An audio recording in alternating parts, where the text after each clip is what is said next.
দলের ন্যায্য ভিত্তি করে তারা স্পষ্টভাবে ঘোষণা দিয়ে এই মার্কিনীদের পক্ষে থাকে। আমেরিকা পৃথিবীর বিভিন্ন দেশে বিভিন্ন সময় আক্রমণ করেছে, হামলা করেছে। ভিয়েতনামেও ঠিক একই রকম ভাবে হামলা করেছিল। ভিয়েতনামে তারা যুদ্ধ পরিচালিত করেছিল অন্যায় ভাবে। ভিয়েতনামে সেই আক্রমণের বিরুদ্ধে বাংলাদেশেও বিক্ষোভ হয়েছিল।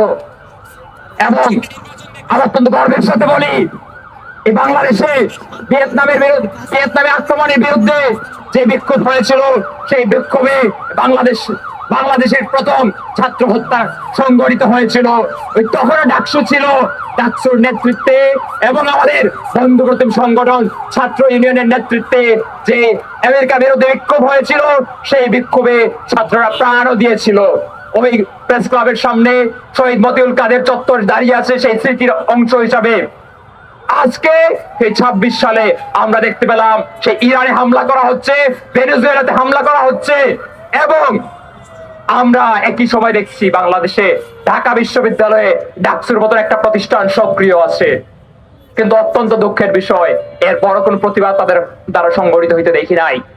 বরং তাদের যে রাজনৈতিক দল, তারা যে দলের ন্যায্য ভিত্তি করে তারা স্পষ্টভাবে ঘোষণা দিয়ে এই মার্কিনীদের পক্ষে থাকে। তারা যে দল করে সেই দল স্পষ্টভাবে মার্কিনীদের আরেক মিত্র তুরস্কের পক্ষেই থাকে। এটা লজ্জার ব্যাপার।